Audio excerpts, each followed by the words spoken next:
വചനമൊഴി ശ്ലീഹാക്കാലം 6-ാം ഞായർ. വചനഭാഗം നിയമാവർത്തനം 4:1-8, ഏശയ്യ 2:1-5, 1 കോരിന്തോസ് 10:23-31, ലൂക്കാട് സുവിശേഷം 12:57, 13:5. ശ്ലീഹാക്കാലം 6-ാം ഞായറാഴ്ചയിലെ ഒന്നാമത്തെ വായന നിയമാവർത്തന പുസ്തകത്തിൽ നിന്നുമുള്ളതാണ്. നിയമാവർത്തന പുസ്തകം ക്രമീകരിച്ചിരിക്കുന്നത് വാഗ്ദത്ത നാട്ടിലേക്ക് ഇസ്രായേൽ ജനം പ്രവേശിക്കുന്നതിനു മുൻപ് മോശ നൽകുന്ന പ്രബോധനങ്ങൾ ഉൾക്കൊള്ളുന്ന വ്യത്യസ്ത പ്രഭാഷണങ്ങളായിട്ടാണ്. അതിൽ ആദ്യ പ്രഭാഷണം നിയമാവർത്തന പുസ്തകം 1:6 മുതൽ 4:40 വരെയാണ്.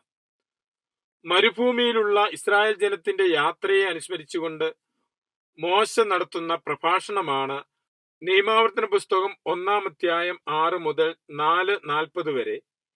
അതിന്റെ സമാപനമാണ് 4-ാം അധ്യായത്തിൽ ഉൾച്ചേർത്തിരിക്കുന്നത്.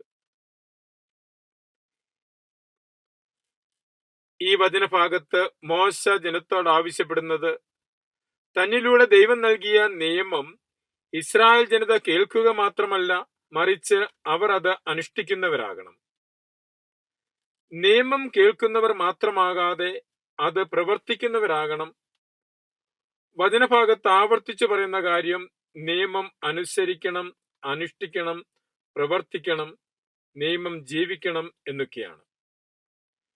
നിയമം എന്നതുകൊണ്ട് ഇവിടെ ഉദ്ദേശിക്കുന്നത് 10 കൽപ്പനകൾ മാത്രമല്ല, പ്രത്യുത തോറയാണ്, ദൈവവചനമാണ്. ദൈവവചനത്തെ ജീവിതത്തിലൂടെ പ്രാവർത്തികമാക്കുവാനുള്ള ആഹ്വാനമാണ് മോശ നൽകുന്നത്. കർത്താവേ കർത്താവ് എന്നെ വിളിച്ചപേക്ഷിക്കുന്നവനല്ല, പ്രത്യുത സ്വർഗസ്ഥനായ പിതാവിന്റെ ഇഷ്ടം നിറവേറ്റുന്നവനാണ് സ്വർഗരാജ്യത്തിൽ പ്രവേശിക്കുന്നതെന്നും വചനം ശ്രവിക്കുകയും അതനുസരിക്കുകയും ചെയ്യുന്നവൻ വിവേകമതിയായ മനുഷ്യനാണ് എന്നും ഈശോ പഠിപ്പിക്കുന്നുണ്ട്. എന്തുകൊണ്ട് ഇസ്രായേൽ നിയമം പാലിക്കുന്നവരാകണം എന്നതിന് മോശ വിവിധ കാരണങ്ങൾ ജനത്തെ ഓർമ്മിപ്പിക്കുന്നുണ്ട്. ദൈവത്തിന്റെ സംരക്ഷണവും അനുഗ്രഹവും അവർക്ക് അനുസരണം മൂലം ലഭിക്കും. ഇസ്രായേലിന് ദൈവം ചെയ്തിട്ടുള്ള മഹത്തായ ചെയ്തികൾക്ക് അവിടുത്തോട് കാണിക്കുന്ന നന്ദിയാണ് അനുസരണം. ദൈവത്തിന്റെ സ്നേഹത്തോടുള്ള മനുഷ്യന്റെ പ്രത്യുത്തരമാണ് അനുസരണം. അവർ അനുസരിക്കാൻ കടപ്പെട്ടവരാണ്, കാരണം അവർ ദൈവത്തിൻ്റെതാണ്. നാം വിളിച്ചപേക്ഷിക്കുമ്പോഴൊക്കെ നമ്മുടെ ദൈവമായ കർത്താവ് നമുക്ക് സമീപസ്ഥനായിരിക്കുന്നത് പോലെ ദൈവം ഇത്ര അടുത്തുള്ള വേറെ ഏത് ശ്രേഷ്ഠ ജനതയാണുള്ളത്? അനുസരണം ജനതകളുടെ മുൻപിൽ ഒരു സാക്ഷ്യമായിരിക്കും. ഇസ്രായേൽ സാക്ഷ്യം നൽകുന്നതിന് വിളിക്കപ്പെട്ടവരാണ്. തങ്ങളെ സ്നേഹിക്കുന്ന ദൈവത്തെ അനുസരിക്കുന്നതിലൂടെ ജനതകളുടെ ഇടയിൽ ഇസ്രായേൽ ജനം അവിടുത്തേക്ക് സാക്ഷ്യം നൽകുകയാണ്.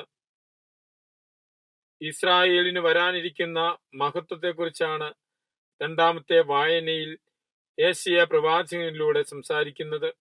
അവസാന നാളുകളിൽ സംഭവിക്കാനിരിക്കുന്ന കാര്യങ്ങൾ എന്നതുകൊണ്ട് ഉദ്ദേശിക്കുന്നത് യുഗാന്ത്യത്തെക്കുറിച്ചല്ല, മറിച്ച് ഇസ്രായേൽ അനുഭവിക്കുന്ന കഷ്ടതകൾക്ക് അവസാനം എന്നർത്ഥത്തിലാണ്. സിയോനിൽ നിന്ന് കർത്താവിന്റെ നിയമം പുറപ്പെടും, അവിടുത്തെ വചനം ജെറുസലേമിൽ നിന്നും എന്ന് പറയുന്നത് മിശിഹായുടെ മനുഷ്യാവതാരത്തെക്കുറിച്ചുള്ള സൂചനയാണ്. സിയോനിൽ നിന്ന് പുറപ്പെടുന്ന വചനം മിശിഹ തന്നെയാണ്. കർത്താവ് നൽകുന്ന സമാധാനം സൂചിപ്പിക്കുന്ന വചനമാണ് അവരുടെ വാൾ കൊഴുവും കുന്തം വാക്കത്തിയുമായി അടിച്ചുരുവപ്പെടുത്തും എന്നത്. അതായത് അവരുടെ യുദ്ധോപകരണങ്ങൾ പണിയായുധങ്ങളാക്കി മാറ്റപ്പെടും, യുദ്ധങ്ങൾ അവസാനിക്കും എന്നതിന്റെ സൂചനയാണ് ഇത്. 3-ാമത്തെ ദൈവവചന പ്രഘോഷണം പൗലോസ്ലീഹ കോരിന്തോസിലെ സഭയ്ക്ക് എഴുതിയ ലേഖനത്തിൽ നിന്നുമാണ്.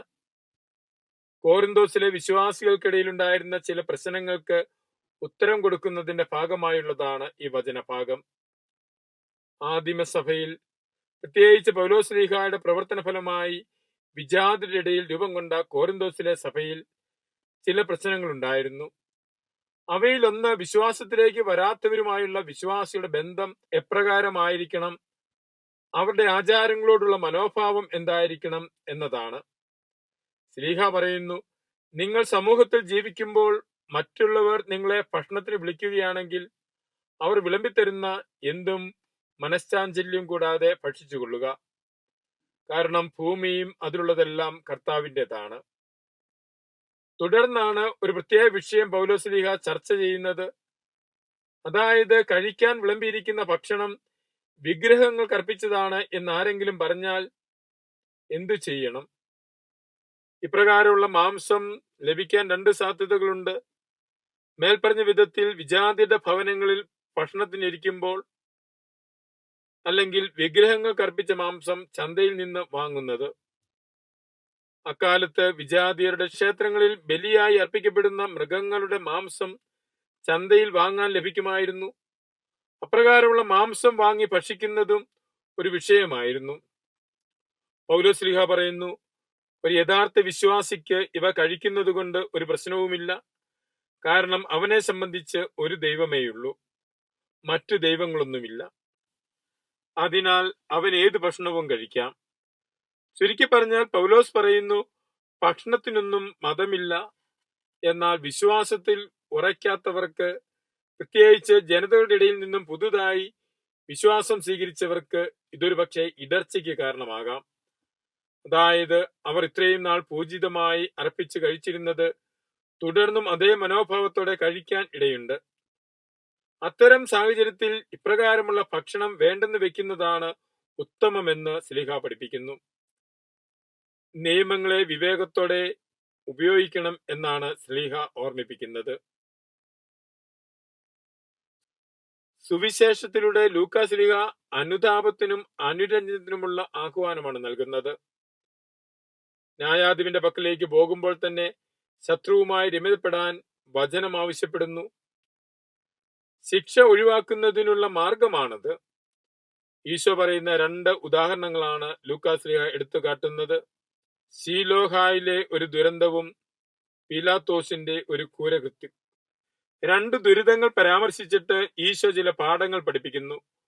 ഒരുവന് എന്തെങ്കിലും സഹനമോ ദുരന്തമോ ഉണ്ടാകുമ്പോൾ അത് അവനെതിരെ വിധി പ്രസ്താവിക്കുവാനുള്ള അവസരമായി മാറ്റരുത്. സഹനമോ ദുരന്തമോ ഉണ്ടാകുന്നത് കാണുമ്പോൾ നീ അവരെക്കാൾ മെച്ചപ്പെട്ടവനാണെന്ന് ചിന്തിക്കുകയും അരുത്. നിനക്കൊരടയാളമായി അവ മാറണം. അവ നിന്നെ അനുതാപത്തിലേക്കും മാനസാന്തരത്തിലേക്കും നയിക്കണം എന്ന് തിരുവചനം ഓർമ്മപ്പെടുത്തുന്നു. വചനത്തിന്റെ ശക്തിയിൽ ജീവിക്കുവാൻ ദൈവകൃപ നമുക്ക് പ്രാർത്ഥിക്കാം. മിശിഹ നമ്മെ അനുഗ്രഹിക്കട്ടെ. ആമേൻ.